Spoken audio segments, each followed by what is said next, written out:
Hello and welcome to Bloom Healing Tarot. Thank you so much for being here. It is the Scorpio new moon.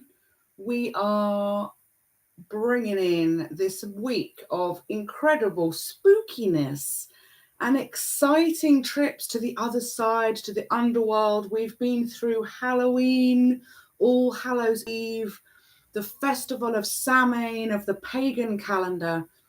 We then dove down deep into Dia de los Muertos, the Day of the Dead, wonderful time of celebrating death, the lives of our ancestors, those passed over, those who are waving at us from over on the other side, on the Rainbow Bridge that we will all cross, our friends and family, ancestors, long lost loved ones, long lost spirit animals, fur babies, all of our spirit guides connecting with us in this week. And then here we are. I say then, I say now, I say 1:11 on the clock. I say it is the Scorpio new moon. I mean, can we get a little synchronicity, please? This is quite incredible. Oh, and God said, let there be light. So we are celebrating death this week, celebrating the dead. And Scorpio does this in valiant flair. Scorpio represents birth, death, and resurrection, the three pillars of transformation. The scorpionic scorpion, the eagle, and the phoenix all rolled into one deep, watery, fiery bird of the cosmos. Scorpio really does symbolize, the real hot fire of everything, of where it all began, where it all came from, and where ultimately we are all going, and the beautiful roller coaster journey that we will encounter in between those transition points. And so for us to be celebrating this week, this fabulously spooky week where we mystics really get to come into our own and connect with that which gives us so much guidance, and we can give thanks and praise to our guides at this time too, and we can have a little fun with the spirits, can't we? Because they're having fun with us. So let me make a path. Let's part the Red Sea and let Moses move his people out. So so Scorpio full moon, just how synchronistic is that to fall in between Halloween, Dia de los Muertos, and tomorrow, which is Guy Fawkes night. Remember the 5th of November, gunpowder, treason, and plot. It is the famous Guy Fawkes night on the 5th of November, celebrated, I believe, worldwide, absolutely 100%. But, obviously is a British English tradition based on the incredibly wonderful, heroic starseed Guy Fawkes, who plotted to blow up the Houses of Parliament in London. And there's a really fantastic film called V for Vendetta.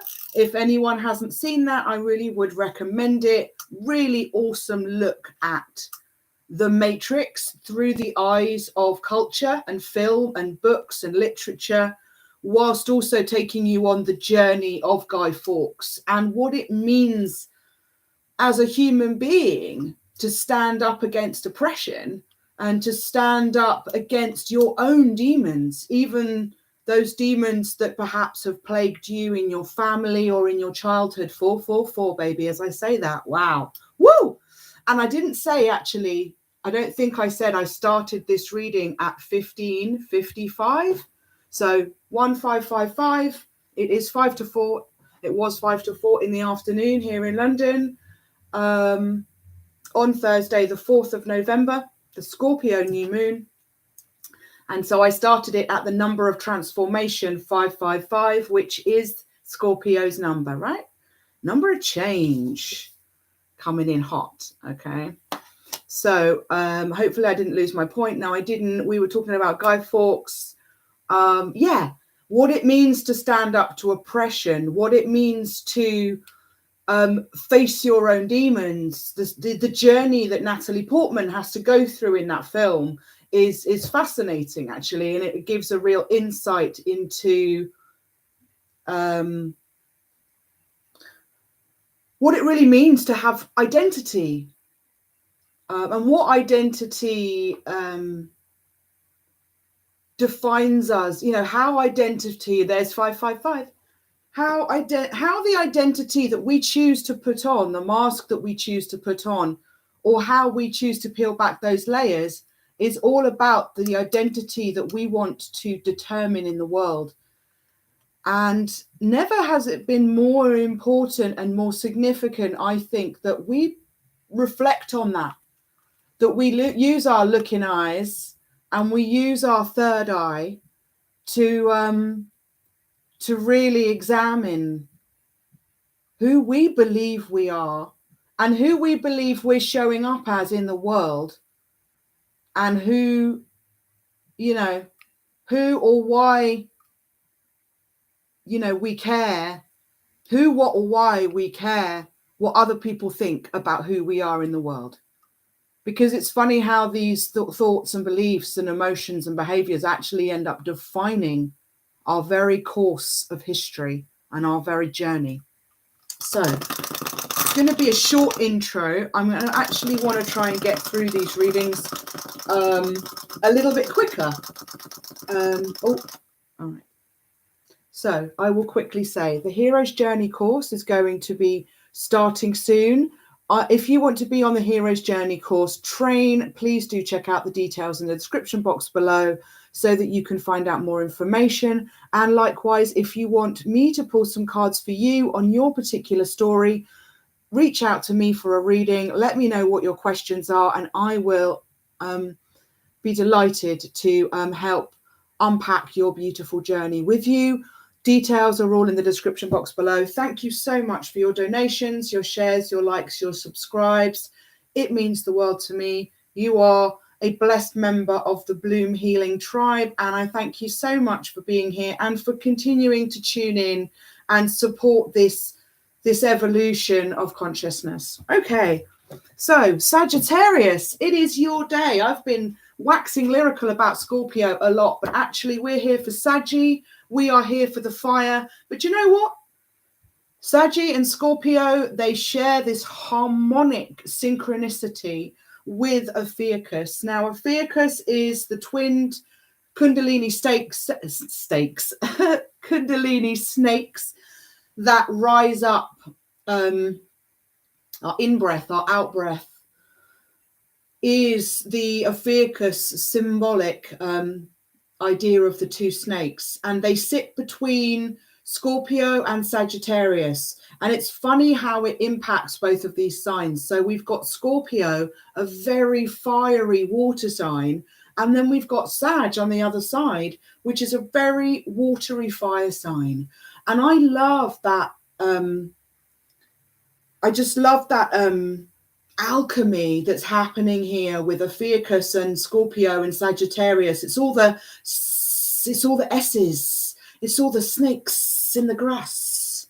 So I like to reflect on these synchronicities as I see them and how they've woven throughout our history and throughout the common consciousness of astrology and the stars and the cosmos and who we are as people, and how the stars and the planets and the zodiac signs all play a very significant part in our day-to-day lives, which sounds so abstract. And yet for me, it really is grounded and embedded 944 in the real world, in the 3D world.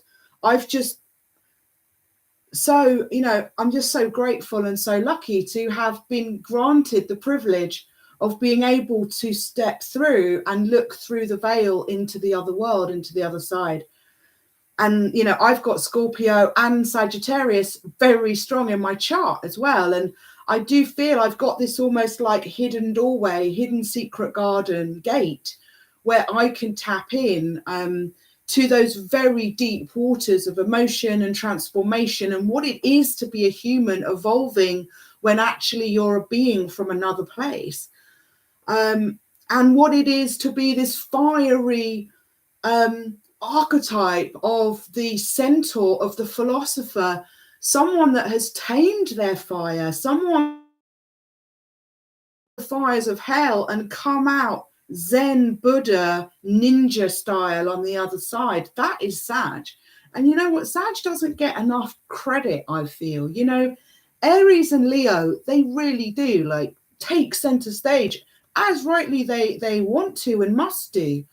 But they also crowd out and drown out the beautiful, softly spoken fire of Sagittarius, the philosopher. And that wisdom and that considered sort of hermit approach, 1111, that Sag brings, that sometimes Leo and Aries, they kind of just, you know, they gallop and bound into the situation, 1122, without perhaps taking stock of their surroundings. They don't always observe other situations beyond their own agenda. And that can make them great, mighty leaders. But I love the alchemy that Sag brings, that actually they're this very watery, poetic, romantic fire. It's the fire of love, fire of poetry, the fire of songs, of music, of art, of culture. Whereas there's that dynamism and engineering fast forward with Aries and Leo. I really like the end, you know, the careful, not necessarily careful, but carefully considering everything, and then putting it all into the fire, into their fire. I think that's what Sag brings. I think actually Sag can probably burn brighter and longer and stronger than any volcano that Aries and Leo can bring, because they've taken the time to integrate their waters, integrate that watery self, and come at things with a balanced view that then allows them to take the reins like no one's business, because, you know, you cannot then outdo them, because they have, you know, they themselves are balanced and centered, and you cannot knock them off their podium or their chariot or their horse. Which is funny when you think of Saggy as a centaur. You couldn't knock that person off their horse, because they're all one creature. They are a man with the body of a horse, or a woman with the body of a horse, which it very much resonates for me, because I think we need to be introducing a lot more feminine energy back into our zodiac understanding of the cosmos, which is why I give so much credit and praise to Ophiuchus, which I've introduced into my ethos and model of map of the world, map of the stars, as the 13th zodiac sign. And in fact, I've also reintroduced Cetus as the 14th zodiac sign and Draco as the 15th. So, you know, stay tuned if you're interested in these evolutions on consciousness that are happening in the Hero's Journey course, then you know what to do. Okay, I think it's time to get cracking on a little story for Sag. Thank you for being here. Let's light some heart chakra incense for Sag, for Scorpio, for the fire signs, for the water signs, for whoever is guided to this reading, Sun, Moon, Rising, Venus. If you have any Sag or Scorpio in your chart, or you don't know your chart and you want to find out more, there is also a link in the in the mystic box. There is a link in the mystic box below where you can find all the mystic information. 1444. Let's have a quick moment of tapping in. I call in my spirit guides, my ancestors, Gaia, Mother Earth, Father Sky, Holy Father, Holy Mother, Holy Spirit. I call in my higher self and my intuition to guide me as they have done so beautifully. I thank and rely upon my brothers in arms, my sisters in arms, my archangels. Thank you so much for guiding me and protecting me on this journey. I know that God protects me and fights my battles. No weapon formed against me in spirit or physical shall prosper. I am loved, highly favored, and protected from all evil. And so is my collective of Sagittarius. Thank you so much for being here. Let us get on with the show. We have got the guardian angel. Sagittarius, you're resonating with the guardian angel. This is number 14 in the fairy tale cards, the Inner Child Tarot, and that breaks down to a number 5, which is more scorpionic energy of change, death, transformation, coming in on the new moon. And I just wanted to say, these actually came out naturally in my shuffling as I was preparing for Sagi's reading. We are on the Scorpio new moon, and these two cards came out naturally. And we have a number 13, obviously. Death often carries the number 13. We've talked about that this week. And also, Goddess of the Moon carries a number 7, which is also deeply spiritual, deeply sacred, and deeply connected. If you want to know the secret why death is often the number 13 and what that deeper resonance is, there is a connection between the 13 Bardo cards in the tarot. And so death is the point of transition. It is a point of death. Death is a transformational point. It doesn't generally actually mean physical death. It often means death of some archetype or belief or old way of being, a paradigm, and death of the ego, death of a relationship, death of karmic patterns, really good stuff that you want to move, good transformational stuff. And so the Bardo cards in the tarot, which are found within the minor arcana, and you can go and sort of look that up if you want to know more. Bardo is spelled B-A-R-D-O, and it is a Tibetan word. And it's about the transition between life and death, or the physical plane and the ethereal afterlife in the Tibetan mythology and spirituality.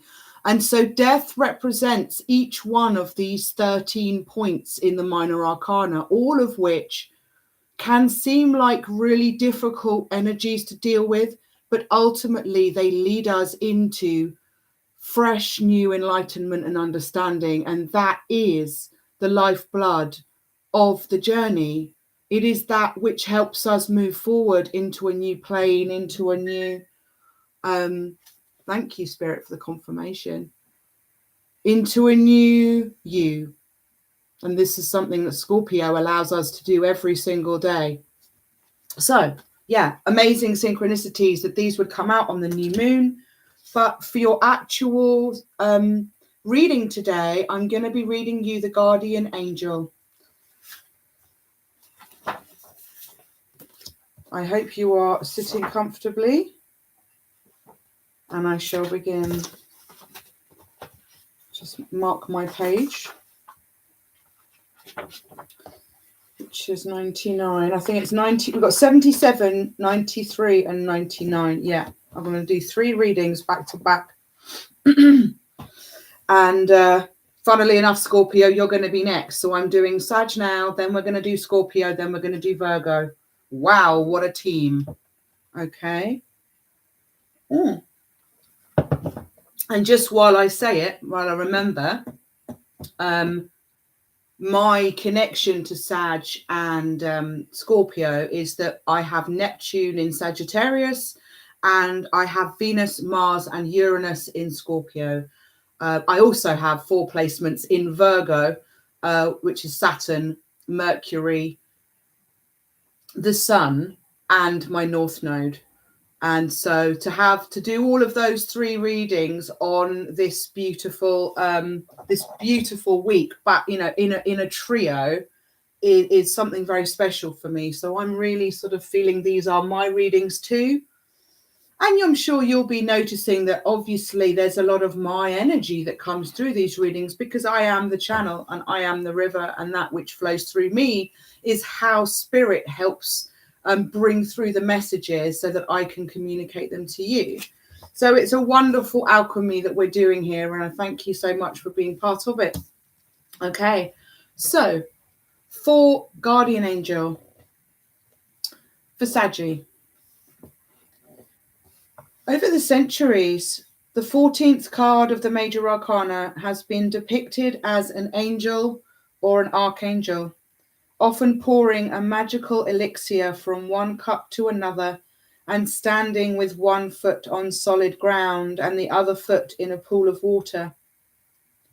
Known as Temperance, this figure represents the unification of spirit and soul energies, and on another turn of the spiral, it represents the alchemical process by which a human personality becomes infused with divine light and wisdom. In the inner child cards, the image on this card is the guardian angel, the being who watches over the evolution of a child and protects and heals it during times of crisis. In the Middle Ages, the great painters of Europe drew halos above the heads of angels. This was the cosmic sign that these beings were ringed in spiritual light and were emissaries of God. Later on, saints, priestesses, magicians, and other celestial messengers, the literal meaning of the word angel, were also shown overlighted by a halo. Thus, divine glorification and initiation do occur within the human realm. Guardian angels are seen either as forces outside ourselves, keeping us from danger, or as soul aspects of our identities, or even as our higher selves. While part of the meaning of temperance is moderation and abstinence, the word's higher association is with the Latin tempor, a time period or season for all things under heaven. There is also a link to the Latin temperare, meaning to mix, to blend, or to regulate. Aleister Crowley, in designing his tarot deck, called this card art. To create beautiful art or music, one combines the angelic or higher forces of inspiration with physical materials and instruments.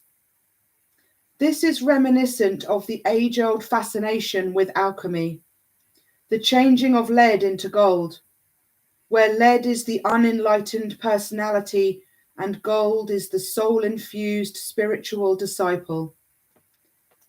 In esoteric circles focusing on meditation, visualization, and magical rituals, there is a special goal that is often described as the attainment of conversation or communion with one's holy guardian angel. Apparently, all human beings are blessed with angelic presences who nurture and guide us during incarnation, but we each have an overlighting figure who might be termed our good angel, watching over us. We merge into this angel when crossing the threshold known as death. More and more people are discussing their revelatory experiences, which often include life-transforming encounters with a guardian angel or an exalted light being. In children's stories, fairy godmothers, helpful wizards, and good fairies are variations on the greater theme of the guardian angel. When this card appears in your reading, open your heart and mind to the gentle rhythms that can restore your sense of balance and equilibrium. Often when we are making major life changes, we need protection and guidance. As a young child, it is very important to feel safe. The Christian prayer calling on the guardian angel has brought peace to many children. Angel of God, thank you, Spirit, my guardian dear, to whom God's love commits me here, ever this day be at my side, to light and guard, to rule and guide. In much the same way as adults, we have learned to surround ourselves with white light when in danger or doubt. Do you feel safe and secure? Call for the assistance of higher forces. They will come and tenderly embrace you. The traditional tarot archetype is Temperance, and the zodiacal ruler is Sagittarius. Amazing, beautiful, absolutely beautiful. Let's put that there. Let's put Dracula down here. Drax. Ooh, making me think of Moonraker now. Someone might feel like going off to watch Moonraker. That is one of the coolest James Bond films. I actually, look, I've just got to show you this. I've literally just bought myself the James Bond collection. Like, I've now got everything on DVD. Massive Bond fan, like always have been since I was a nipper. And I've got some really amazing connections with the Bond family, in that a very close family. Dear one was a stuntman for James Bond in the 80s for the James Bond films, and I actually got to go and watch A View to a Kill being made at Pinewood Studios, and I actually got to be on set with Christopher Walken and Grace Jones and see some amazing stuff being filmed, like absolutely incredible. And I'm just a massive Bond fan. Like, I am the original Bond girl as well. So yeah, so funny how Drax just came through, and Drax is the baddie in Moonraker. So if you're feeling like a really good sci-fi, like an early, this is like Moonraker's one of the really earlier ones as well. So if you're feeling like an early, let's have a look when Moonraker was filmed. It's the early box.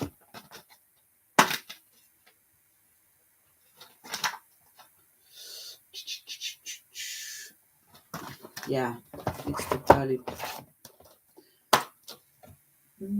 Yeah, Moonraker.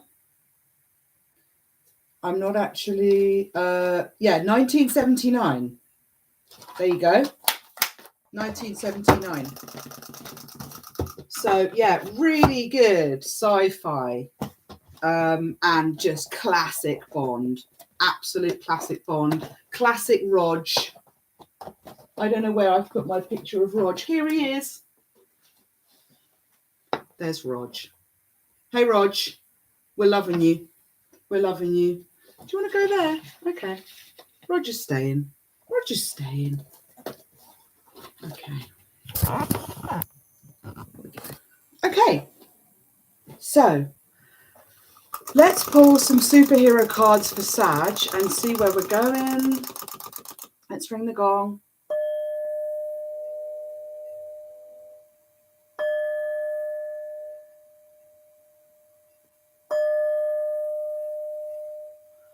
Thank you, Spirit. I clear the energy for Sag. Let's bring in some superhero cards, superhero avatars for the sign of Sagittarius. We are asking, what is the spooky secret between Sag and their person?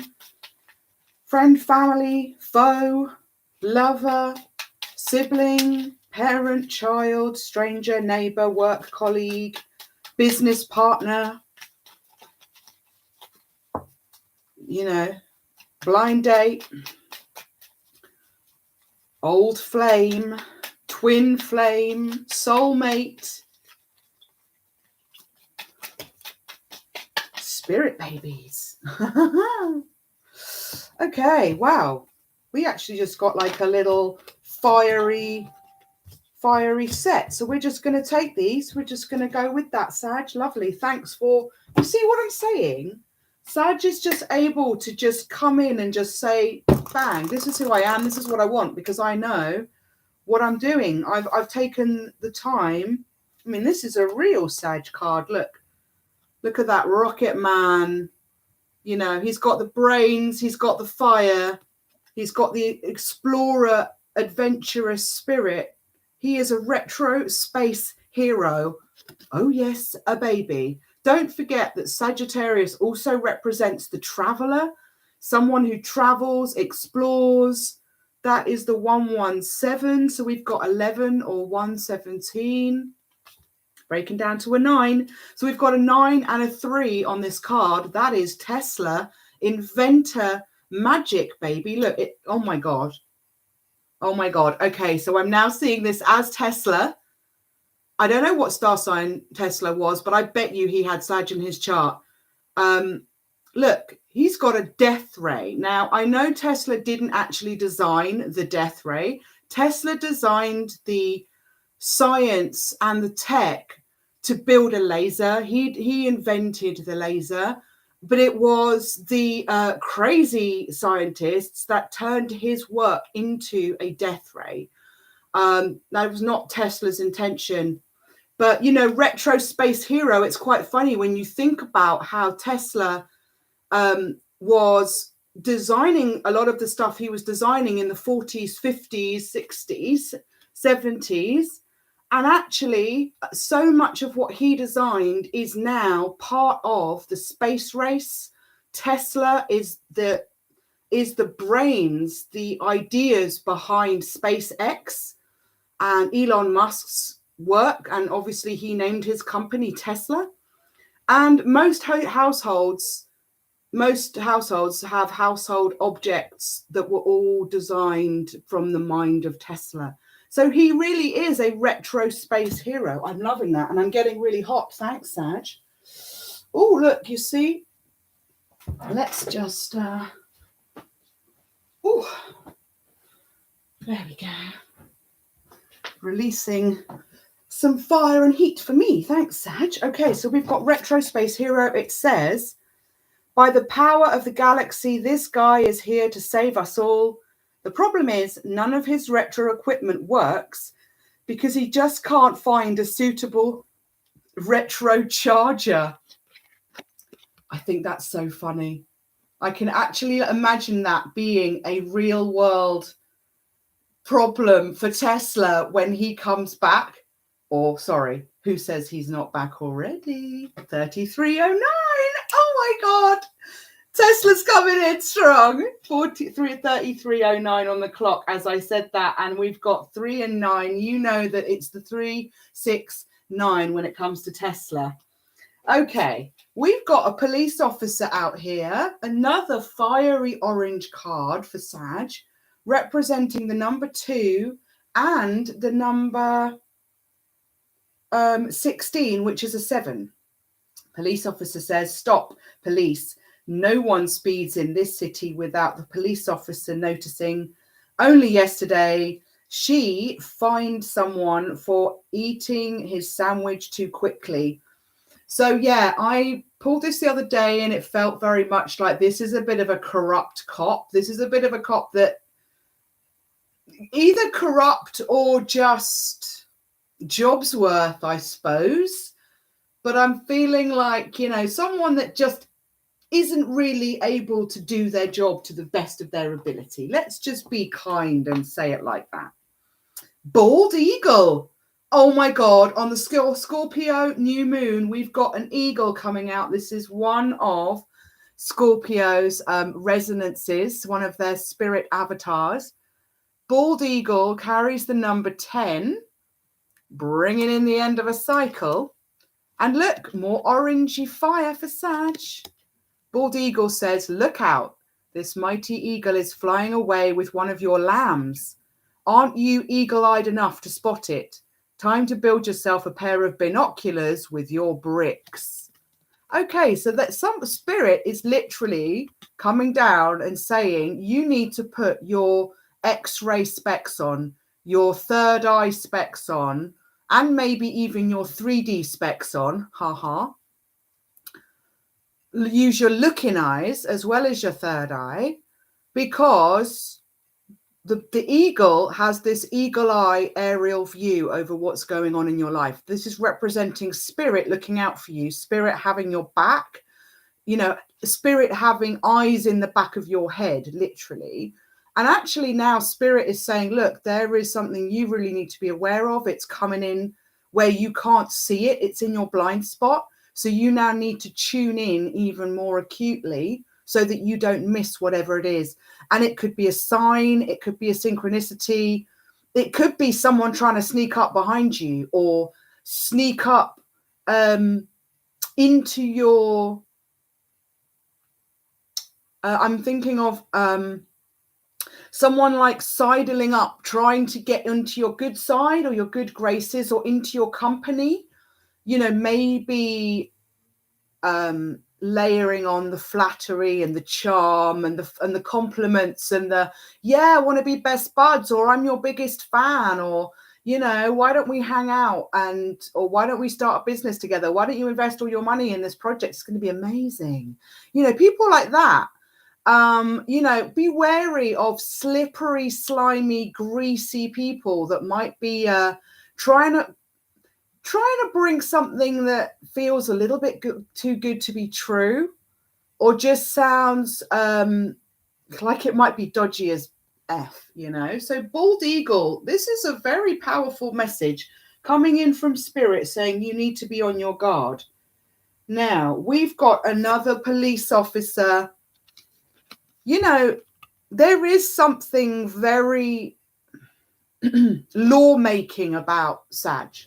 You know, the lawmakers all arose, you know, the books of law is what I mean, all arose out of the mythology and philosophy of ancient Greece and ancient Rome. And it was the philosophical Sagittarius energy of bringing balanced, measured,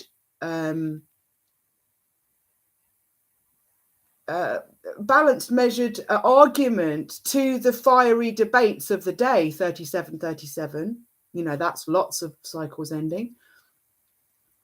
And so there's this lawmaker energy and lawkeeper energy and gatekeeper energy of the traveler, of the winged one. You can almost imagine Sagittarius almost being like a guardian at the gate. You know, they'd be the ones on their giant winged centaurs guarding the gates of the fortress and the empire, because they've got this super acute mind, but also this very fiery spiritual connection. So they're very good at seeing danger coming before other people. So we've now got another cop, and they are resonating with a 132, which adds to a 6 and a number 1. So very emperor-like, very fire energy. Again, I can't make this shit up, by the way, guys. I really don't make this stuff up. That's why I shuffle on camera. Look at the colors coming through. These 3 cards came through when I was shuffling, and I was so amazed by them. I wasn't really going to use this deck in this reading, but for me personally, these 3 cards coming out when I was just prepping my decks was amazing. We got, in the order I got them, we got 51, which is a 6, Goddess Isis and the Isis crystal, she shall always prevail. Then we got 49, Goddess Mayar and Ruby Aura Quartz, searing presence. And we got 39. So 49 breaks down to 13, which is a 4, Emperor style-y. And then we've got, and a 6. In fact, there's a 6 and a 1 in this card. So this is very Emperor-like, right? And then the last one, which is actually my divine spirit guide, Sekhmet. Sekhmet and Bast are two sides of the same deity, the same archetype, which again is a little bit like Scorpio and Sag, bookending Ophiuchus. So we've got number 39, which breaks down to a 12, which is the number 3. So we've got a lot of 3s and 6s coming in already, and a 9 as well. So yeah, Goddess Sekhmet and the fire agate, passion of the lion heart. And we had Angel of Strength as well in the shuffling that I just wanted to leave out. So I was, it's just beautiful when you think of the fiery colors that have come through when I'm talking to spirit about Sag, and I'm talking to spirit about fire, and this is what they give me. And if you look at my other readings, we get a very similar flavor, because I love working with color when it comes to spirit. I love seeing how spirit will use colors, because she knows that that's how I resonate. So she will show me special signs and special messages and stories that come through color and the chakras, because she knows that's how I vibe with the energy, and that's how I will understand what she's trying to tell me. 4111.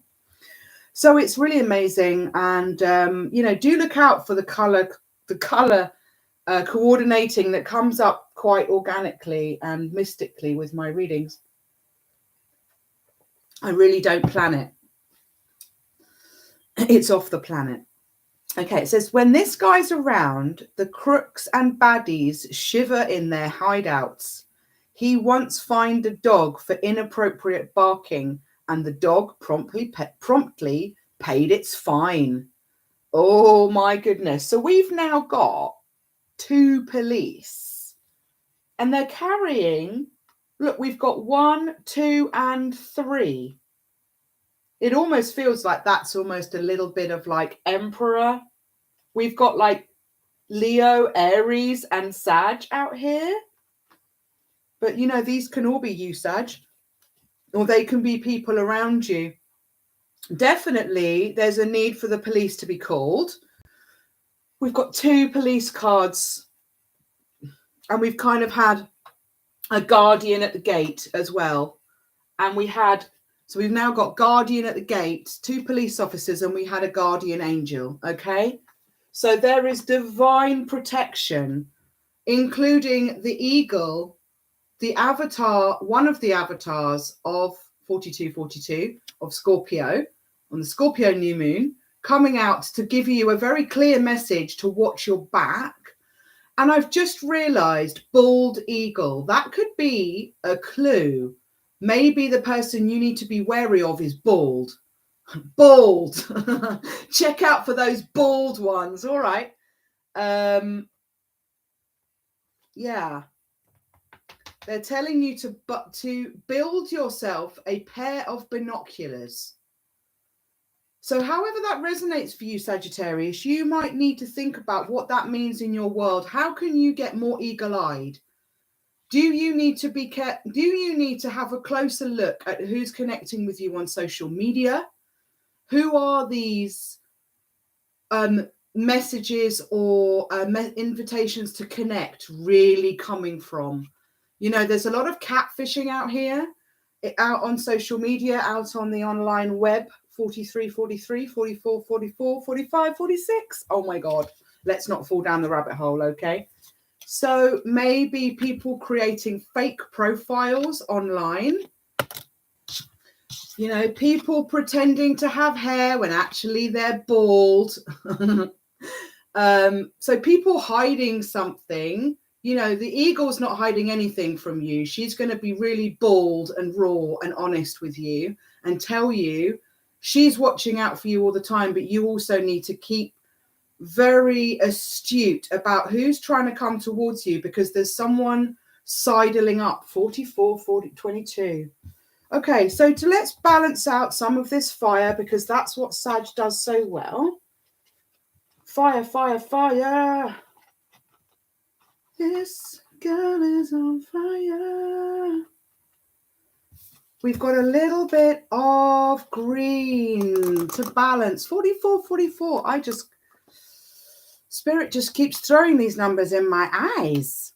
Look at that lovely, calm, green energy coming in to balance, just like temperance. We've got the flowers of the tulip pot with the bee and the water scooter. Isn't that lovely? So we've got flowers, we've got a bee, we've got water scooter, we've got all the elements being represented. We've got earth, we've got earth with green, we've got fire with those red roses and the red heart on the gift box. Do you see underneath the roses? Someone's got a present coming in, or someone's preparing a gift.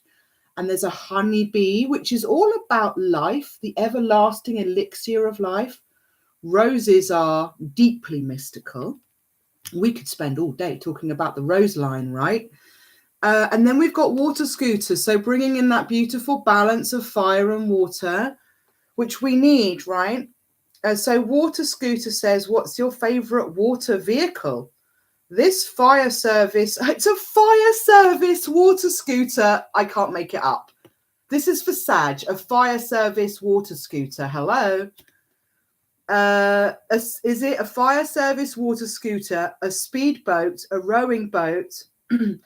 Build your favorite vessel and proudly set sail. Well, everyone who knows anything about me knows that I want a really, really nice boat. So thank you so much for your donations in the chat. I am going to be one day on board the most incredible research vessel, and we are going to we're going to draw new maps, baby. We're going to draw new maps.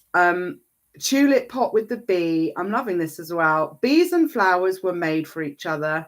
Count how many legs a bee has, then build that many beautiful, vibrant flowers. So these are the Lego cards where it keeps telling you to build stuff. This is all about creating. This is all about manifesting in your own backyard, in your own garden, in your own house. How can you bring more nature, more love, more abundance, more fuzzy, buzzy fun into your world? You know, tulip pot with bees. You know, do you have some nice flowers in your garden or in your home that are brightening your day and supporting your well-being? Maybe this is someone preparing a gift of roses or some other flowers to give to someone they love, because there's a present box with a heart on it. And, you know, this could be a chariot, a fiery chariot, guys. Also fire and water. Fiery chariot. Chariots symbolize Cancerians in the tarot. The water element of Cancerians. So fiery chariots all day here. Someone coming in really quickly to bring you this gift, maybe, with all this fiery passion as the fuel behind the love and behind the gift. So I think it's time for us to jump into my 5D oracles and see where we're going. Okay, beautiful. So my 5D oracles. What's the spooky secret between Sagittarius and their person? Please allow me to be a clear channel for the collective and bring them out the messages that they need to see at this particular moment. If they were guided to this reading, then there may well be messages in this reading for them. And it can also relate to other energies, other people in your energetic field, in your sphere, Sagittarius, that are showing up because there is some emotional or energetic or passionate, fiery or hostile connection between you all. And that is why there are warring energies. I love you on the bottom of the deck. Oh my goodness. Okay, well, I think that one comes out. Oh, look, Dark Night of the Soul. Yeah, we kind of have these contrasting energies, don't we? Okay, let's bring that up here. So we've got I love you, dark night of the soul. Maybe someone going through a dark night of the soul because they can't say I love you. Those three little words, we've got shifting sands. And we've got authentic. And we've got Pluto, the ruler of Scorpio. And we've got you are the one. Okay, Sagittarius. Sagittarius, okay, I think we are looking at a love reading. But you, my babies, you are so ready with your fire and your, you're so ready with your emotional cup. You're so eloquent with your poetry and your songs and your music, and you know how to translate that fire into something so special. And I love it. I love it. I'm just going to actually do that. So I just want to show all this passion again, because look, we've already said someone's coming in very quickly, very hot, on their fiery water chariot. This is a fire service speedboat, okay? And we've got presents of flowers, gifts, honeybee. A honeybee feels like a symbolic gesture of saying, let's build a home together. Let's build a hive together. Let's create. Let's take the pollen from the flowers and create magic. Let's create some honey. Will you be my honeybee, baby? So I'm really feeling that. That's so powerful. I just want to put like a little bat magic on that. Like, woo! I'm excited by that. Thank you, Spirit. And, even though we've got some police out here, someone's about to get, there's about to be some justice. Clearly when you've got guardians, police, bald eagles giving you messages, someone is, the law is catching up with someone about something. But I'm also feeling, with this very powerful 1, 2, 3, it's like Aries, Leo, Sag energy of full protection, divine light, 1, 2, 3, and we're talking about Tesla as well, 1, 2, 3, 3, 6, 9, all these connections coming in. It is actually a real, again, Tesla is such a Sagittarius. I bet you he had Sagittarius in his chart. Because it's the great inventors that were able to harness the spiritual fire they felt moving through them, but then bring that balance down and some of that airy wisdom and groundedness of the earth and the emotion and flow of the cups so that they could communicate it to the wider world. They could take this hugely abstract idea in their own minds and then dilute it a little bit, make it digestible for people to understand so that they could then start to witness the magic for themselves. So when you think about people like Einstein, Tesla, Leonardo da Vinci, the great painters, the great sculptors, Bernini, they were doing that alchemy. They were taking what spirit was showing them in their imagination, in their mind's eye, and in their visions, and creating something physical that would be a lasting testament to that connection with God, to that connection with their archangel. Just like in the reading we've just had, where it said that many people's life transforming events often include communion with their guardian angel.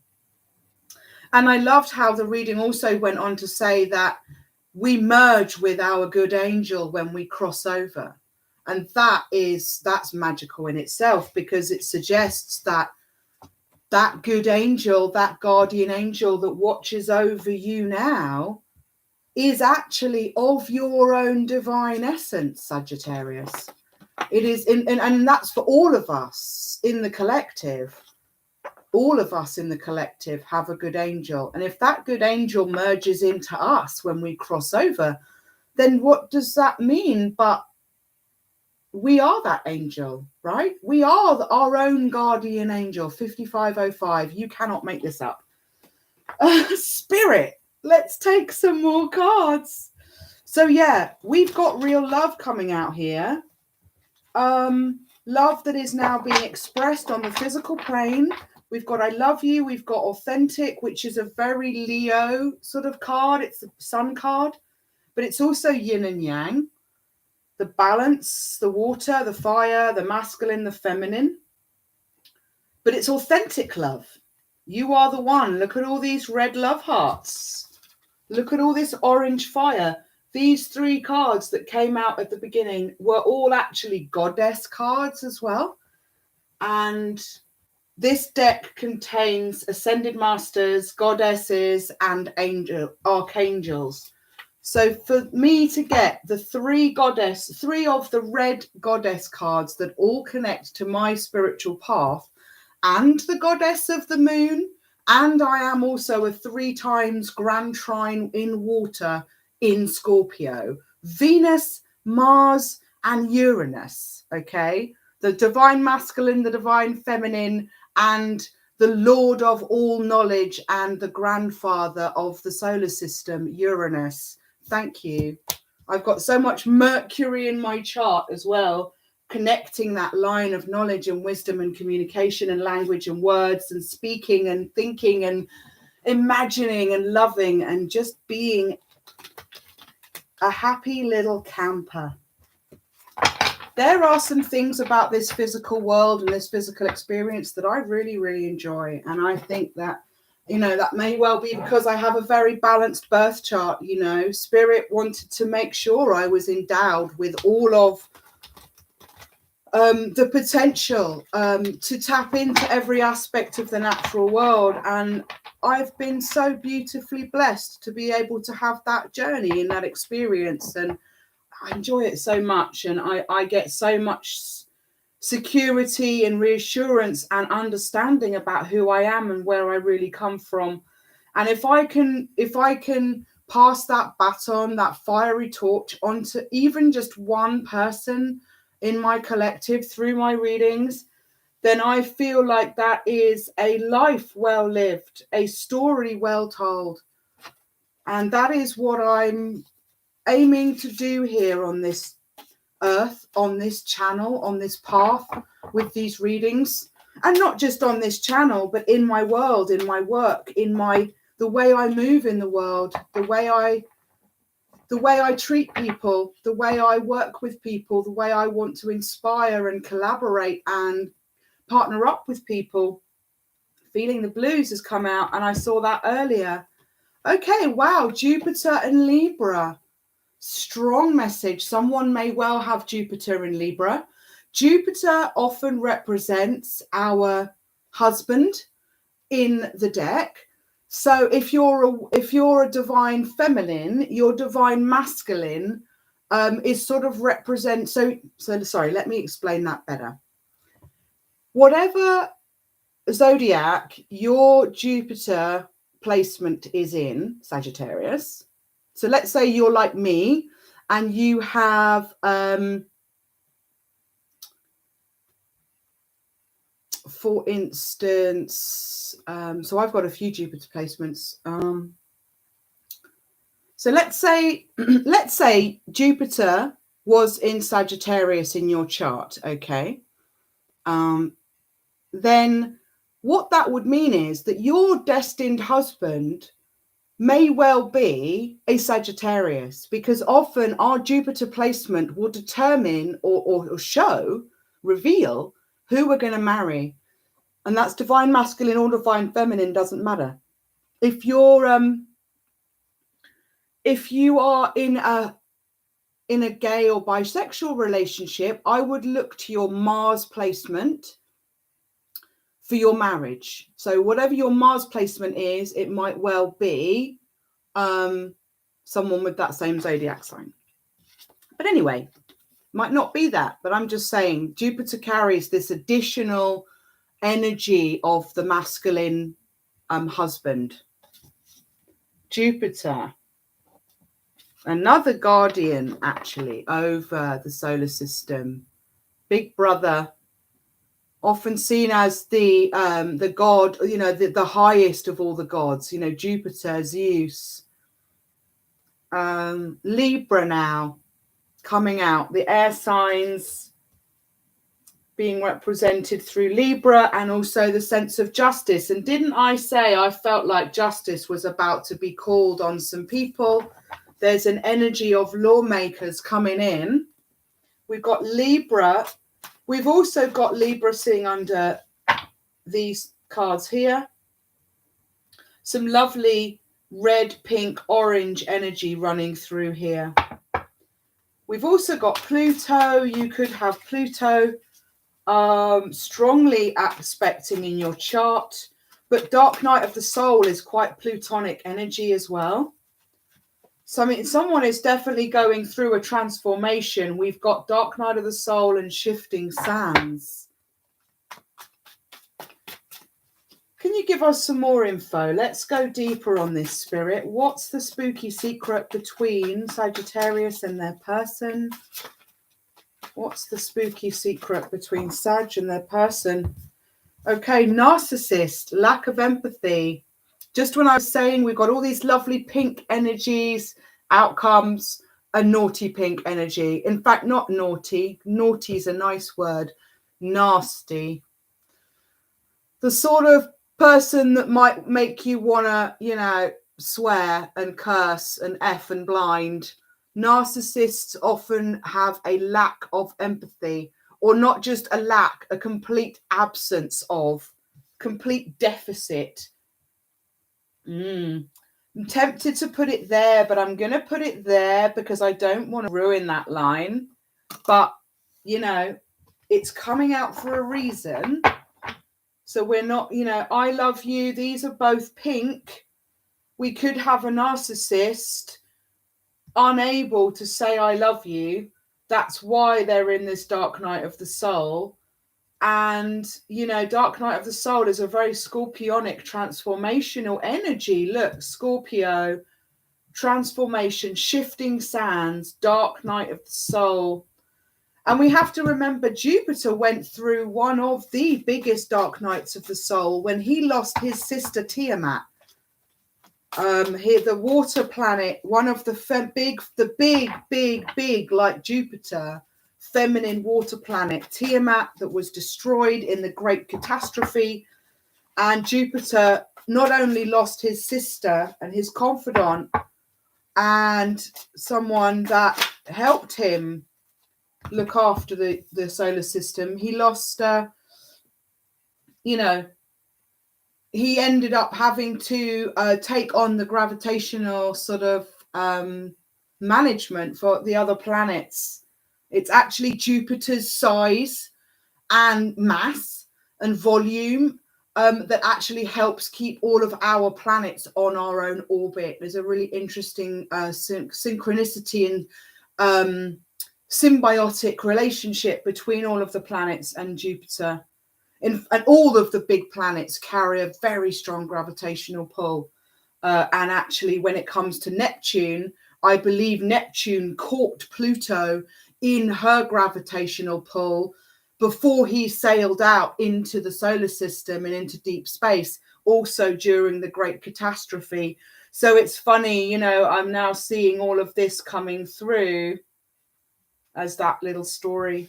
But yeah, so we had Feeling the Blues, which funnily enough, I put it back in the deck by mistake and it's literally fallen out again. This has now come out for the third time. Emotions, sacral energy, sacral plexus energy all over this. This is very emotional.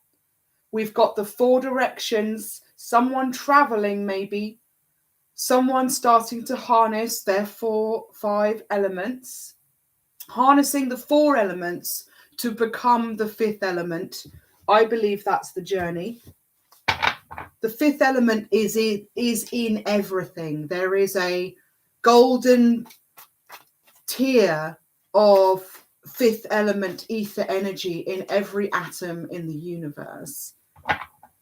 But it is also an ascension state, I believe, that we can become the fifth element by becoming one with nature and with the other elements. Just like in the film, The Fifth Element, we are Lilu.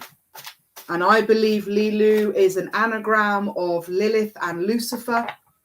Lilith and Lucifer. Lilu is the fifth element. It all comes back to the divine story in the Garden of Eden, babies. But someone, I think, has been tasting of the forbidden fruit, haven't they now? We've got a narcissist out here, and narcissists have narcissistic traits. They also get themselves involved in baby mama drama. Baby mama drama, either because they're not being authentic. They're using these sorts of expressions like I love you and you are the one to catfish people and dogfish people and dog shit people into believing this passion is genuine. But in some people's case, it's not. In some people's instance, it's not genuine. Feeling the blues. Someone is definitely feeling the blues. I mean, we've got Dark Night of the Soul, Shifting Sands, Justice coming in. The Four Directions for me is also feeling a bit like taking stock of your life. Doing a bit of a life stock take and being like, you know, how am I doing physically, spiritually, emotionally, and financially maybe, or how am I doing with my friendships? What does my home life feel like? Do I have that sense of safety of the Emperor? And it's funny, we don't have. So I called Aries Emperor energy the number one, okay, because that's very Emperor. But also Aries carries the energy of the Fool, and the Fool is the first card in the tarot, not the number one. Ever. The Fool is either the unnumbered or it carries the energy of Phi, but the Fool is the first card, the first energy. Like the inner child is the first card in my deck, which resonates with the Fool. Scorpio, bottom of the deck. Yeah, baby, let's bring it out. I can't make it up. That was underneath. Scorpio, new moon. I've just realized I've got 2 new moon cards in this deck. That's okay. That's no problem, because the other one came out the other day and I was thinking, hang on, I'm sure my new moon card looks different than that. I actually created 2 of them. But look at that. I'm not actually kidding, guys. I'm not joking. 1:08:09 on the clock. This is what came out in the shuffle. Goddess of the Moon and Death. Number 4, number 7, number 13, breaking down to a 4, number 52, breaking down to a 7, then Scorpio full moon. New moon, sorry. New moon. Scorpio. So let's put that there. Put it there, baby. And it's quite sweet, like Scorpio, beautiful water now coming up. Under the blue, feeling the blues. We could have a narcissist on the move, okay? We could have a narcissist on the run, okay? This is what I'm feeling. All right, narcissist on the run. We've got lawmakers. We've got a police officer, a traffic warden, and a retro space hero / guardian of the galaxy, and a guardian angel. Goddess of Death in Santa Muerte, who has been out all week, baby, presiding over the proceedings, presiding over events. She's also showing up here in my masquerade mask here. This is Day of the Dead all week long, baby. So, yeah, I reckon we've got a narcissist on the run. And that's who could be coming up behind you, collective. Excuse me. Spiritual burpees. Wow. Oh, my God. And look what's on the bottom of the deck. Masquerade. This is hilarious. 11001. I'm getting so hot. But I can't take off what I'm wearing because I don't have anything else underneath. Woo! Scorpio! Scotchio! My naughty Scorpio side coming through. Okay. Look at that masquerade under the moon. Wow. Someone's wearing a mask. But what does the moon reveal? Secrets. The mask is coming off. The veil is so thin. Spirit. One more card and we're going to start clarifying with tarot. Spirit. One more card. One more amazing message on this message. Okay. Oh my God. Uh-oh. Uh-oh. Oh. Karma is a 5-letter word. Do you know what that 5-letter word is, Spirit? Well, Spirit knows. Sorry. I mean collective. 11111. 11111. Karma is a 5-letter word. And we spell it B-I-T-C-H. H. Ouch. Karma is a 5-letter word coming over the masquerade, underneath Scorpio, underneath the transformation, Scorpio, Pluto, shifting sands, dark night of the soul, baby mama drama, narcissist. Is this what you are wreaking in your life? Is this someone that you resonate with? I mean, is this someone that you recognize in your sphere of energy, Sagittarius? Are you dealing with a narcissist? I'm almost seeing the narcissist could be the baby mama because they're both pink. And just trust me, this is sometimes how my color intuition works, because I'll be like matching up the colors of the cards. And this is maybe suggesting it's a woman that's a narcissist. I mean, I reckon we've probably got men and women narcissists out here. Let's be balanced, like Temperance Angel, Sagittarius, right? We got men and women. It's men in a divine feminine energy and in a divine masculine energy, and it's women in a divine. Sorry, I'm going to start that again. Sorry, that was wrong of me. A narcissist is a man in masculine or feminine energy, or a woman in feminine or masculine energy. My mistake was to put divine in front of those descriptions. That wasn't my intention. Narcissism and divinity do not go hand in hand. They do not make happy bedfellows. They may well exist as two different stories, or one story after another in someone's own lifetime, but they do not stand side by side. They cannot occupy the same space at the same time. It's against the laws of metaphysics. So in this instance, baby mama drama could well be baby mama is the one causing drama. We all know that that's possible. We also know that baby mama drama can be stirred up when the baby daddy isn't showing up and pulling up the way he should, right? And we've got Scorpio in terms of like signs. We've got the moon, which is Pisces and Cancerian. We've got Karma, which is Saturn. We've got Scorpio, which is water.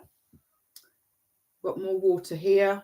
The 4 directions is very earth. It's very much about on the physical 3D plane.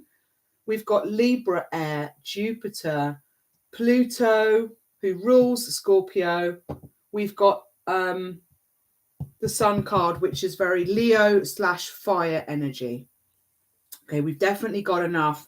And look, we've got summer at the bottom of the deck. Why don't we take that as one extra energy?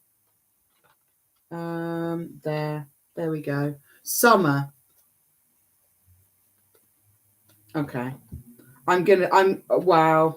Okay, Sag, you're now coming out in the reading. Oh my God, there's Leo. All right.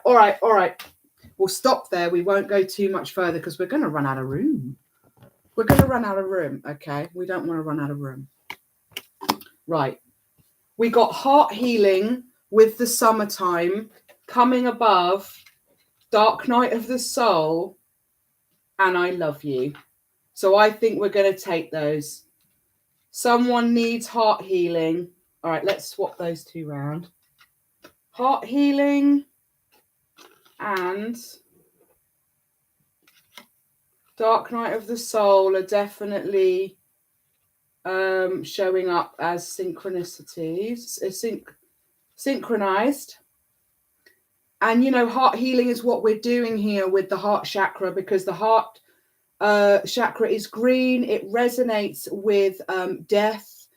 Death resonates with, and Death and Scorpio resonate with the heart chakra in my Bloom Healing Tarot deck, which I'm designing at the moment for the Hero's Journey course. I had been talking about Leo. We've now got Leo confirmed. Leo's there. We've got Sag coming out. Amazing. Sag, you're going there. On this side, sorry. And we got Black Widow. There's a lot of karmic energy out here now. I'm going to do this. I'm just going to change that energy a little bit. Look at that difference now. New moon, Scorpio, Sag. Can you see that? There. Okay. And then we've just got a little cheeky Leo. There. Okay. Authentic Leo. All right. Wow. What a reading so far. We are at 1 hour, 17 minutes. We're going to do a little bit of clarity. I wasn't planning on going on 2 hours. I didn't really mean to do that so long for the last readings, but we are where we are, right? Spirit, we're having fun. So we're going to pull a Queen of the Moon Oracle at the end. But before we go there, we're going to clarify with the Wild Unknown Tarot.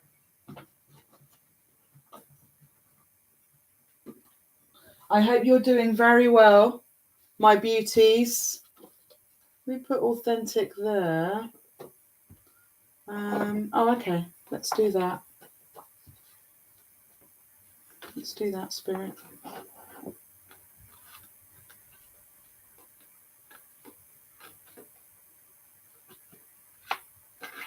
Oh, you're going to be funny with me, Spirit? Okay. I'll do that.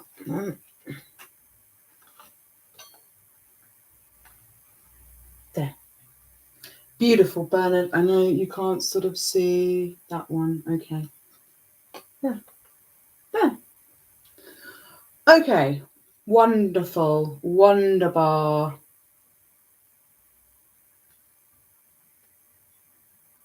So authentic has become, I think it's almost like saying that on this side, we've got authenticity. There is some beauty. Look at this balance with Sagittarius. You cannot make this up. We've talked so much today about the balance of fire and water, the balance of light and dark. And now we've got this absolutely gorgeous pictorial representation of the water and the fire, the light and the dark, the good and the bad. I mean, let's just face it. Let's look what we've got. Let's work up from the bottom here. Yeah, we got Black Widow, Masquerade, Karma is a 5-letter word, Baby Mama Drama, Narcissist, Lack of Empathy, Jupiter, Pluto, Shifting Sands, Dark Night of the Soul, Heart Healing. If there was anything this line needs, it's heart healing. Okay. summertime, authentic Sun Leo energy, or just firepower love. We have the angel of strength at the beginning, people. So this is the authentic side. This is the side of the light. This is the side of genuine feeling.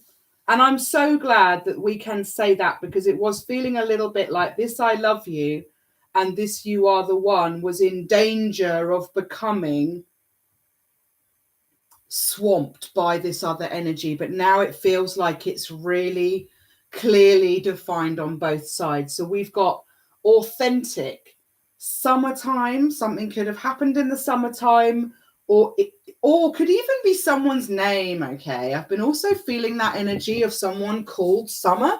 May resonate for someone, but otherwise it's just the summer of love. Maybe it was this summer, maybe it was next summer, maybe something happened in the summer, someone was doing something cheeky in the summer, and they are about to get their just desserts. It's all catching up with them, and your guardian angels are all watching over the proceedings to make sure you continue to follow your bliss and you walk unharmed, you know. Even though I walk through the valley of, what is it? I can't remember. And I'm thinking of the Pulp Fiction one rather than the scripture. Although I walk through the valley of death, I will fear no evil, for thou is with me. Yeah, that's it. For though I walk through the valley in the shadow of death, I will fear no evil, because thou is with me. Thou art with me, who art in heaven. Wow. Okay, beautiful. Samuel L. Jackson, you're amazing. Okay, we've got Summer of Love. We've got I Love You. Leo, you are the one. Libra, the Four Directions, which is a song, a beautiful song by Narco Bear as well. I'm feeling like the Four Directions has a lot of shamanic, spiritual, tribal energy attached to it. You could well be a descendant of one of the indigenous First World Nation tribes. You could be sort of calling on or learning about that 122 through your ancestry, finding your ancestry, perhaps a Libra spirit guide is around you at the moment. I'm feeling like there's something beautifully sacred here. Libra justice. I mean, Libra is a temperance angel in herself, 122, 44. In herself, in his self. I often resonate Libra with the devil as well. I believe the devil is all over the place. Just like I mentioned, the devil hidden in the name Lilu from the fifth element, Lilith and Lucifer in the Garden of Eden. Libra is also the divine bringer of justice and knowledge. And actually the devil gave us that. The devil opened our eyes to the secrets, to the reality, to the matrix. And so we actually owe the devil a great debt of gratitude. They are our all father. And believe me, having them as your friend rather than as your foe is definitely the way to go. Right, so where were we? The Four Directions, very deep tribal spiritual energy coming from this for me. Feeling the blues. These are 5D oracles, you know, this is all about the connection, the energy vibe in the ether that you feel between you and another person, or even in a community, in a tribe. It's about the essence, the essential fire that holds a group or a couple or a family together. And feeling the blues is that sense of, you know, hearing your story in the lyrics, hearing a song, and it just takes you back to a moment with a very special person, or reminds you of a very difficult time, or it just allows you to connect and hear those loving words that someone wants to say to you coming through in song. As a clairaudient, gifted person, I hear all sorts of messages through music, and that has gotten more and more enhanced as I've gone through my journey. Music is very important to me, and I need to have music and water healing every day, preferably at the same time. And I can't not hear the messages in the music, so I have to be quite careful not to let my vibe get carried away, because I love to be carried away by music, but sometimes it reminds us of the sad stuff, or it reminds us that we're not with the person that we love and they're not holding us tight when we need them the most. And that's really hard. And music has that way of, you know, bringing all of that up to the surface. But also Scorpio does too. And Scorpio wants us to also tap into those feelings, because actually we can tap into our person. And if we're really missing somebody, music can be a divine way to connect and to feel their love coming back. So it's a double-edged sword, definitely, a bittersweetness to this. Moon energy, you already know, we're on the Scorpio new moon today. This is just a wonderful confirmation that Scorpio is loving that I am doing these readings today for Sagittarius and Scorpio and Virgo. I mean, we've just run into we're going to be running into 2 hours with this reading, so we'll see whether we do 2 more big readings today. But it doesn't matter. We're here all week, baby. The energy's here all week. The shadow is cast. And we are just following our bliss with death, with the moon, with Dia de los Muertos, with Santa Muerte, the goddess of the dead, of the darkness, showing us the light. We have so much enlightenment coming through, authentic light, Leo light, revelation under the moon. Scorpio brings it all up to the surface for revelation too. And Sag. Now, in no way do I believe, Sag, that you are the Black Widow. No, they just happen to be sitting side by side. And I think, my darlings, that would suggest, and it's almost like your arrow is pointing, it's like, it's them over there. It's like you have been the unfortunate person to end up sitting next to a Black Widow. They have, just like I said, sidled their way up to you, sneaked up in the dead of night with a mask on, bringing some karma, maybe bringing some baby mama drama, because they're a narcissist and they lack empathy. They lack the ability to understand what other people are going through. They lack the ability to empathize or sympathize, or even,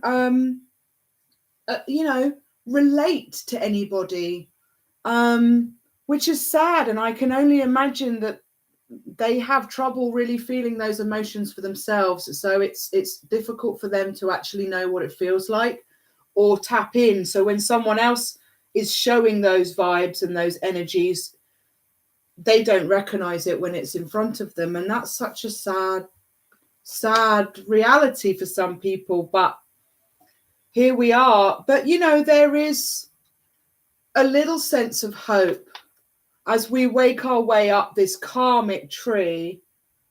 Jupiter is here. Jupiter can kind of be an expansive energy, bringing up that expansive, just making everything bigger, making everything worse. And we've got a lot of worse already. We've got a lot of worst case scenario already. So Jupiter could just be making that bigger, baby. And Pluto just twisting it, making it even more twisted and mystic and hidden. But things are shifting. The Plutonic energy is about shift. It is about transforming. And some people will evolve towards the light at the end of the tunnel. And that's where you go through a dark night of the soul and you really do that heart healing. And then, you know, there is this potential where you can, ascend through the shitstorm, up through shifting sands. And then Dark Night of the Soul, get through it, get over it, get it done. And then you're out into heart healing, into the summertime. And then it's just like going downhill on your bicycle, baby. Beautiful. Scorpio and Sag ending up next to each other with what I started this reading on. Scorpio and Sag, it's your day today. Like, I can't. I think we should take some tarot, because this is beautiful, Spirit. This is beautiful. This is balance. This is like retribution. This is like redemption. This feels like, oh my goodness, the Magician flipped over. And I'm going to put the Magician there. Fiery energy. We don't know if they're a dark, twisted, distorted magician yet. Let's ask a question, Spirit, before you go wild in the aisles with Supermarket Sweep. Okay, just give me a minute, Spirit. Let's do this properly, please. I want to know exactly what you want us to know. What is the spooky secret between Sagittarius Collective and their person? Please, Spirit, tell us clear, tell us true. The Lovers. The Lovers. Number 7, another 7. Spiritual divine connection, a spiritual journey, a spiritual mission. The Lovers represent Gemini as well. We've now got Mercury and Virgo and Gemini with the Magician. We've got Gemini again with the Lovers. Wow. Wow, that's a lovely confirmation, actually, that it isn't a distorted magician. I'm feeling that. It's almost like the Magician and the Lovers were meant to be snuggled up side by side together. Unlike Sag and the Black Widow, that's what you want to get away from, right? Yeah, I'm feeling that, Sag. I know. It's been a long journey as well, hasn't it? And it's hard. It's been hard. But look how much light and illumination and emotion is flowing. There's a lot of flowing emotion now. It might be painful, but it's flowing. It's not stuck. The Daughter of Cups. Scorpio, Cancer, Pisces. Let's put that there with the Moon and Scorpio.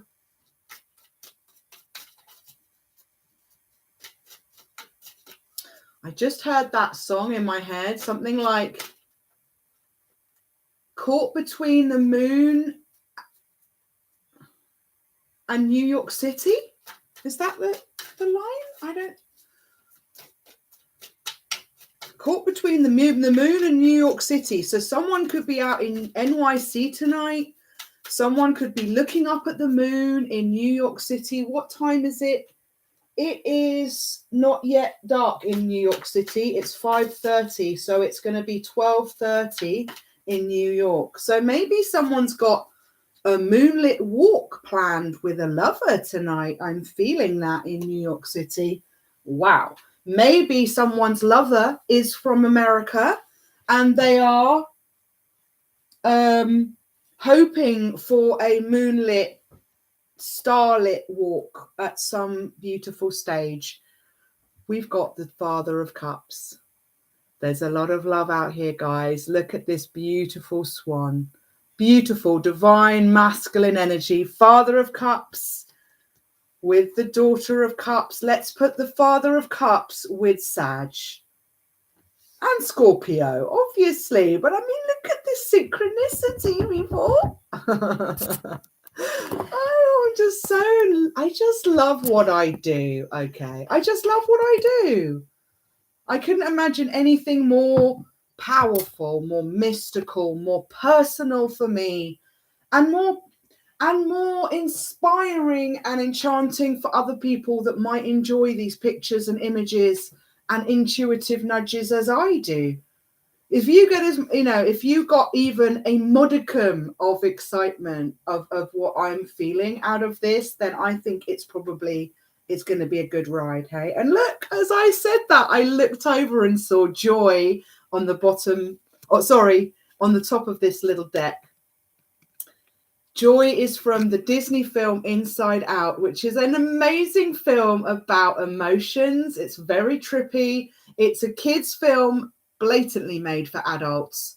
It's all about managing our emotions, and that's what Scorpio allows us to do so beautifully is that, well, in fact, it's Scorpio and Sag, isn't it?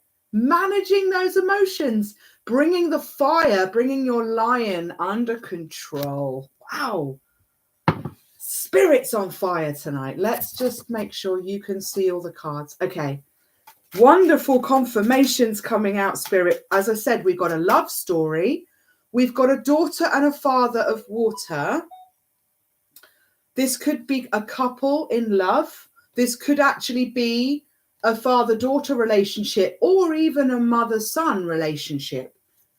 We've got the lovers. That represents a couple of energies, two energies. Doesn't have to be romantic love, but it can be. It often is. It could be romantic love or platonic love with a Gemini. Spirit, please help us clarify what is the spooky secret between, or secrets, I heard secrets plural. Okay, what are the spooky secrets? Oh my God. Between, wow. Spooky secrets between Sag and their collective. Oh my God. Okay, they are dropping hot like, oh, all right, that was a bit, all right, Spirit, there's no need to show off. Okay. Oh my gosh. Look at all the painful swords that just flew out.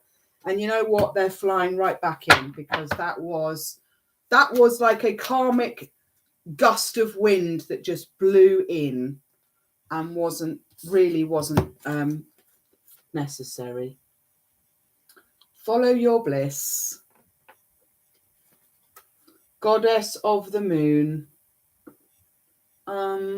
Let's put that one there and that one there. I don't think you can see that anymore.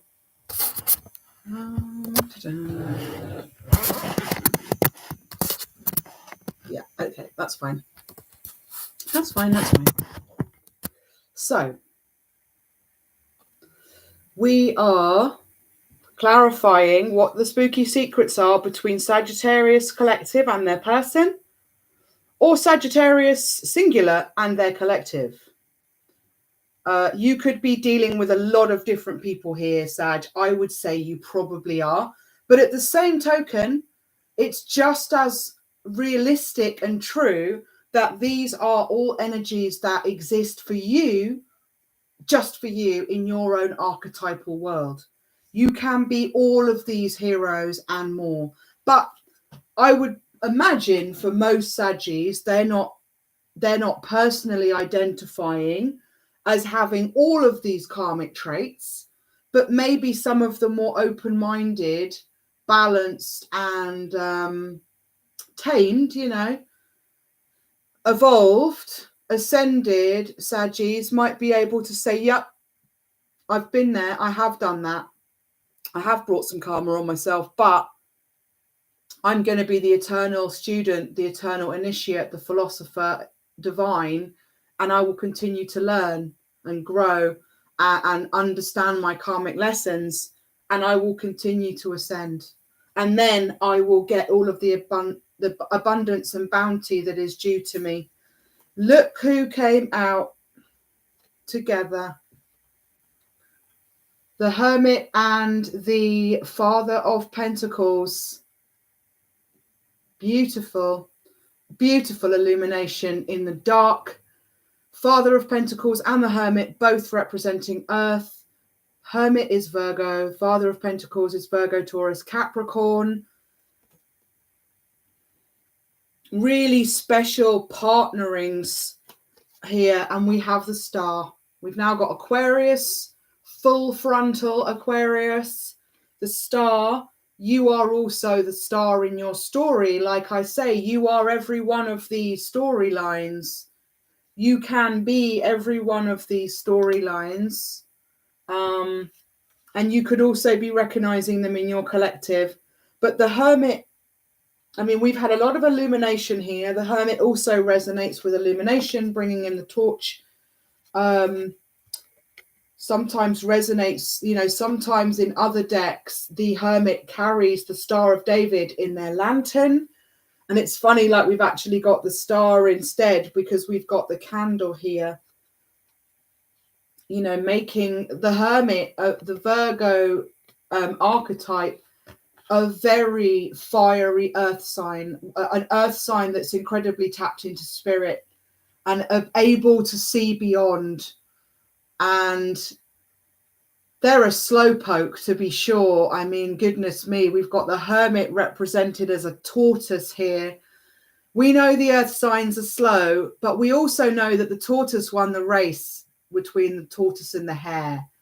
And actually going slow, going steady, and ensuring that everything is done in the right way by the book is always a key to success. It unlocks the door to success. Whereas the hare in that story, they cut corners, they cheated, they tripped others up in an attempt to come first, because that's all they cared about, was coming first and being seen first and best and biggest. But actually, they were found out to be cheating. They got tripped up by their own karma. They dug holes for others to fall into and then fell into their own ditch. And that's why maybe the hare did cross the finish line first, but they then were disqualified. How's that karma for you?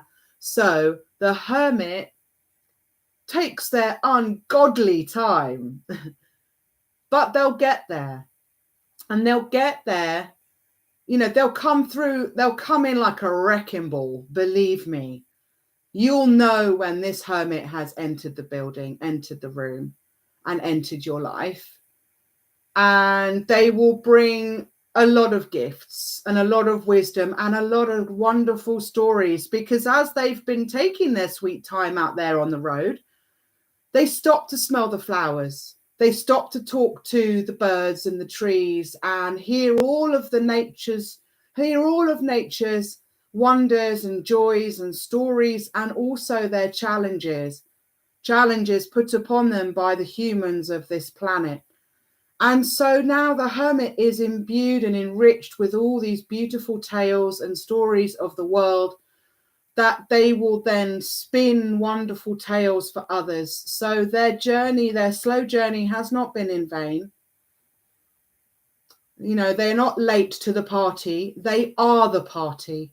They bring the party wherever they go.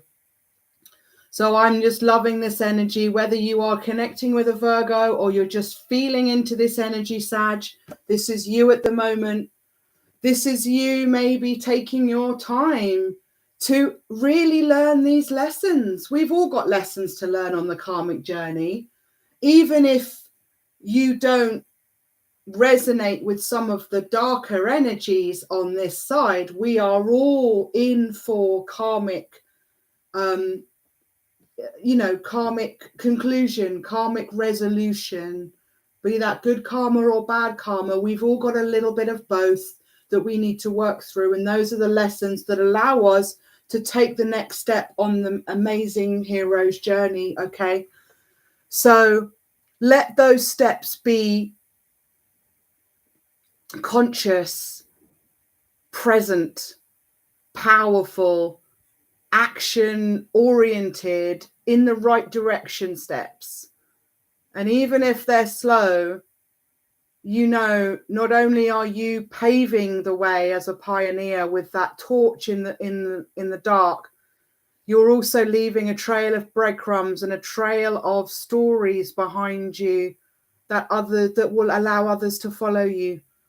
And that is the mystery and the magic of the Hermit, I feel. You know, they very much feel like the storyteller. And that's a very Sag energy as well. And I feel that sort of Sag connection in the torch, in the lantern. And then we've got the star. You know, the star comes out after the tower has fallen. So there are towers about to fall for someone, and we've got a lot of karma, and we know that the towers have to come down, baby, and you can choose to either be in them or not. You can either choose to be on the outside looking in, 14448, or you can choose to be in the burning tower when it comes down, because your ego and pride made you believe that,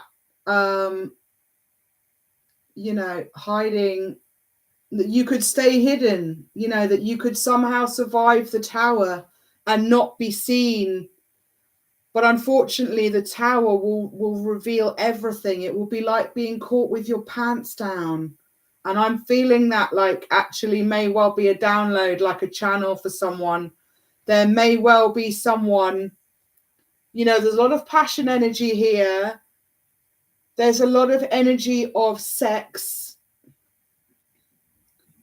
There's a lot of energy of passion, the lovers, the magician, the magic, the masculine and the feminine coming into union, fire, water, moon and sun, and I love yous. But if yeah, maybe someone is yeah, whatever. Beautiful Father of Pentacles. You know, you could be dealing with an earth sign, Sag. You could have a lot of earth in your chart, especially Virgo. I'm feeling like that. I'm feeling like something else is going to come out. We haven't really had any clarity or confirmation coming out of fuckery, which is good, right? All this confirmation from the tarot.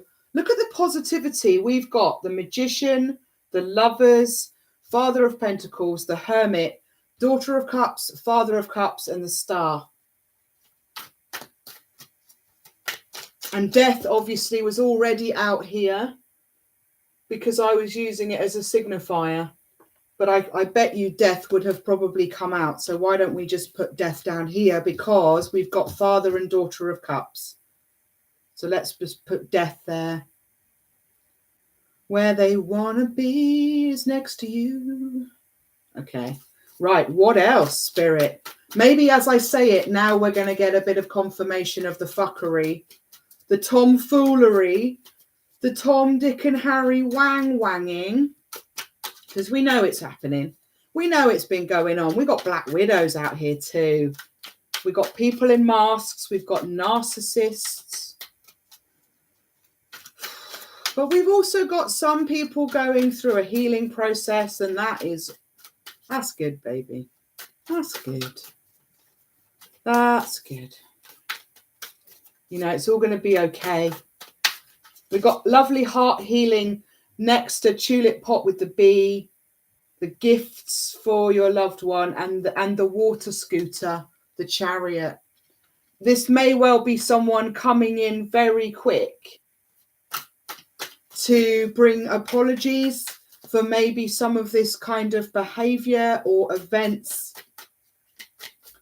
But there is, by goodness, there is a lot of divine intervention and protection here over a relationship, over a connection, a union.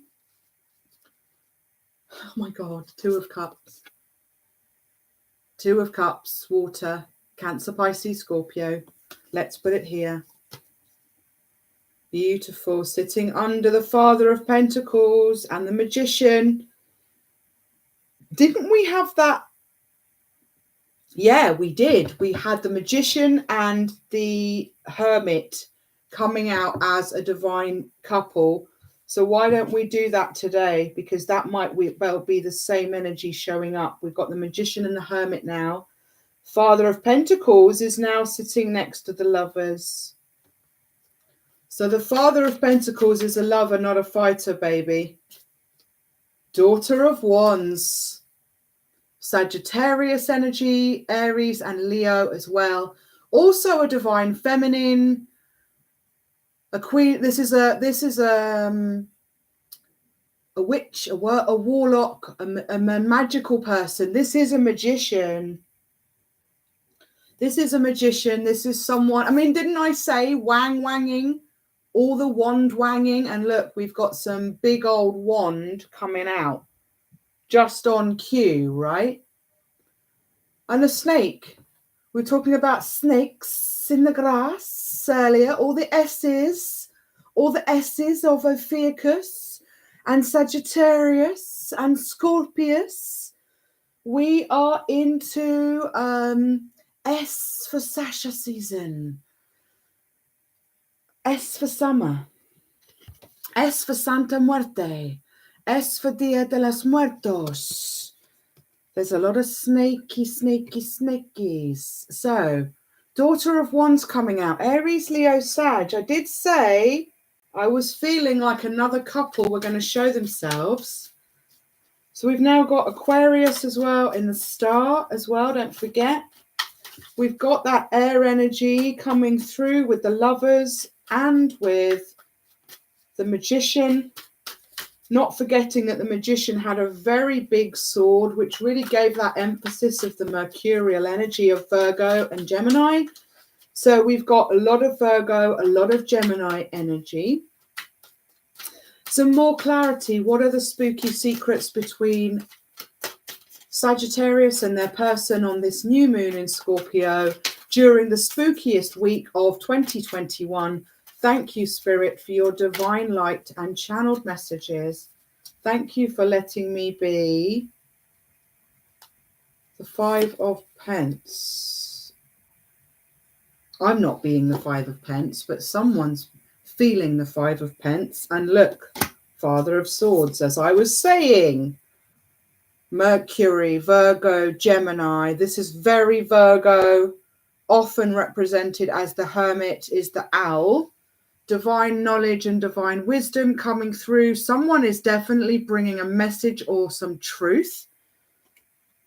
This is actually pretty beautiful energy match. Look, the Father of Swords and the Daughter of Wands, they both look like they're carrying an ace. I did just say, didn't I, that we're dealing with another couple coming out, and this is what comes out. So this is very Sagittarius energy, isn't it? Look at that.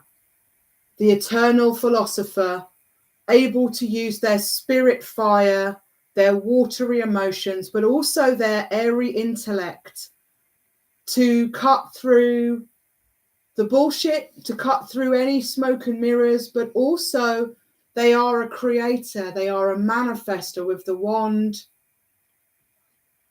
And they're a creator with the sword. You know, the pen is far mightier than the sword. But actually the pen represents the sword as well, because writing, language, communication is all part of the mental sphere. And we've now got Daughter of Wands sitting next to Leo and shifting sands. I've just realized we've got the pyramids. So we've got the Sphinx and the pyramids in shifting sands of Egypt coming up as Leo, coming up as Daughter of Wands. And the Father of Swords, you know, Father of Swords could be having a dark night of the soul. We do have this sort of Five of Pentacles energy, someone feeling left out in the cold, a rose that's been left to wilt. And, you know, it's almost like the rose looks sad.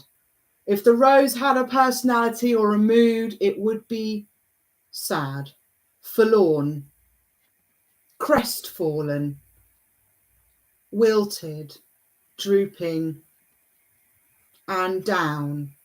Someone's feeling very down. Maybe they feel like they've lost their love, they've lost their rose. Maybe they had a rose to give to somebody and they never gave it to them. They never said the words, I love you, and passed the rose. And that rose has started to die. I mean, it's now making me think of Beauty and the Beast as well, with the rose, the black rose, and one petal falls sort of every day. And only when beauty can see past the spells and the magic and the darkness that is surrounding the beast and love him for who he really is, can the spell be broken, and that rose, becomes the eternal love. It goes from being the thorns that will keep them apart to being the eternal love and scent of joy and bliss that will keep them together forever. 5 of Pentacles, 5 of Earth. Sometimes this is an energy, 15511, that we all need to feel. It's a horrible one to feel out in the cold. It's a horrible feeling to get excluded, left out, abandoned, left behind, or kept from something divinely yours that you were entitled to and was for you. But there is also a lesson of gratitude that comes from the 5 of Pentacles, because only when you've felt this feeling can you actually learn to start to be appreciative of what you have. 15555. Appreciative of what you have. Only when you've lost everything and you've got down to rock bottom are you glad that you've got a rock bottom to hit. It's all about perspective. Sometimes we have to hit rock bottom before we can actually spring back up again off of our rock bottom, because we can't fall any further. There's nowhere further there's nowhere further for you to fall. You have literally hit rock bottom. But then you can get back on your 10 toes and you can springboard yourself out of whatever ditch you've fallen into, or whatever mental, psychological, emotional hole you are hiding in. It looks like this is being hidden. This rose is being hidden. But it makes you realize what you do have. And it makes you realize that there is always hope and there's always faith in the darkness. And you will never be more grateful for that bread and soup when you're really, really hungry. You will never be more grateful for that credit for your phone when you really need to make that phone call. It becomes the really small things in life that become the most cherished. When you stand to lose everything, or you have lost everything, then any kind of something becomes something to be grateful for. And that is a journey of climbing back up out of the bucket, of churning that milk into cream, so that you can climb out there. That story is from, someone's going to have to remind me where that story is from. Churning the mice churning the milk into cream. It's some mafia or mob boss conversation in one of the films. It may be Christopher Walken in True Romance, possibly. I'm thinking that.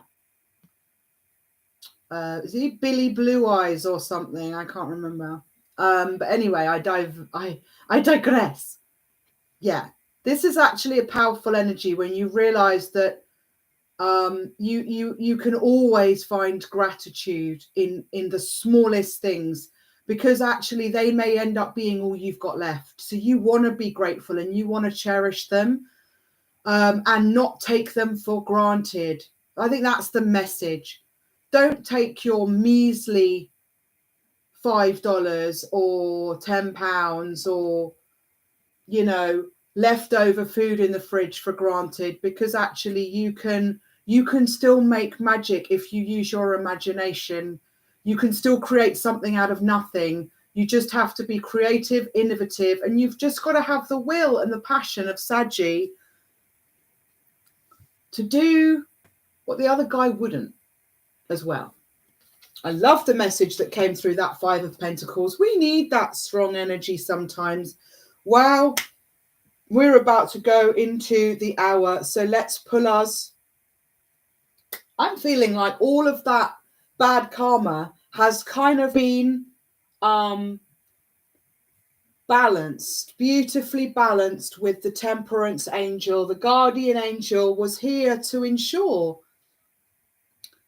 that justice would be served. Libra as well, the balance, bringing balance, the temperance angel, the star, illuminating that which needs to be seen so that we can grow and ascend up the difficult, hard, challenging path to see ourselves into the light where we can see the stars, the moon, the sun,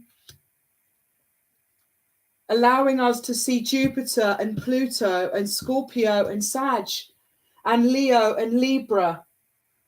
And you know how we do that? I'll tell you a secret. Open your eyes, walk out of your house or whatever vessel or dwelling you live in, and look up at night time. Let's take a moon oracle for the beautiful Sagittarius collective. What is the outcome on this reading? It feels like the karma, the bad, dark karma, the darkness, the dark magic, the black widows from the masquerade ball. They've been eclipsed because there's too much love out here. There's too much light for the darkness. There's too much love for the hate and the haters and the trolls. And my God, those trolls are ugly, aren't they? The way they show up in the world is just so ugly. Their energy is so toxic and poisonous and, it's downright scummy. I mean, oh my God, someone needs to take a bath. Someone needs to take a spiritual bath for like 5 hours until you're so wrinkly, crinkly. My goodness. Yeah, there's some people that still need to cleanse, baby. There's still some karmic stuff stuck to some people, but remember there's a journey. Wow. Okay, we're going to take 2. Oh, fucking hell. Excuse my French spirit. Okay, well, this is going to be a very quick fire message, and we've got this coming through, an extra Scorpio message. Transformation is here. It is on the horizon, and you are manifesting it, Scorpios and Sagittarians and everyone else who registered. If you've registered for this reading, please check your email box. No, I'm joking. Everyone that's resonated with this message or just found themselves intuitively guided here today, you are going through some bountiful change. You're becoming the star. You're becoming the butterfly. You're becoming the angel and the hero of your own story, walking in joy. Your 3 moon cards, Sagittarius and the Scorpio new moon collective, on the Scorpio new moon day in the middle of the spooky week of 2021, you got the full moon of power. Number 16, breaking down to, yep, you got it, another 7. We got purify. Number 3, another 3. Thank you, Tesla. Purify. Cleanse your space, purify your space, cleanse out that karma. Those karmic cobwebs of black widows need to be cleansed. Use your firepower. Purify your center so that you can ultimately bring discernment under the moon. Number 10, bringing an end to karmic cycles. This is Wheel of Fortune and the world energy. Discernment, baby. Checking out. We actually have all the fixed signs out here, and I'm not even joking. Discernment, bringing out for me the idea for 10, Wheel of Fortune and the world contains the fixed signs of Scorpio, Taurus is here as the Father of Pentacles. We've also got Leo in a pride of lions. And we've also got Aquarius. Aquarius, Leo, Taurus and Scorpio make up the fixed signs. They are my wonderful magical mystery tour of the hero's journey. I hope you will join us. Please do check the description box below to learn more about how to be discerning in this world. You need to be discerning. You need to be have that eagle eye sight and your third eye intuition wide open so that you can see and manage all those energies coming towards you and harness the power of the elements who are your divine spirit guides. Purify your space, purify your mind, purify your heart with a bit of heart healing. And I think that's a nice place to leave you. I'm sorry to leave you, Sag. I don't want to. But I need to go and do a reading for Scorpio. Scorpio. So thank you, Sagittarius, for hanging out with me today. You are so beautiful. Take care on your journey. It looks like the biggest wild roller coaster anyone could come up with. And you're the best person. My beautiful explorers, engineers, poets, romantics, travelers, philosophers, centaurs, fire babies. You're amazing. You are a total inspiration. Keep being exactly how you be in the world. I just saw 2 hours, 6 minutes and 33 seconds. 3, a 6, a 9. Tesla has been all over this reading, and I hope that you enjoyed every second like I did. See you on the go round, Sagittarius. Loving your fire. Bye.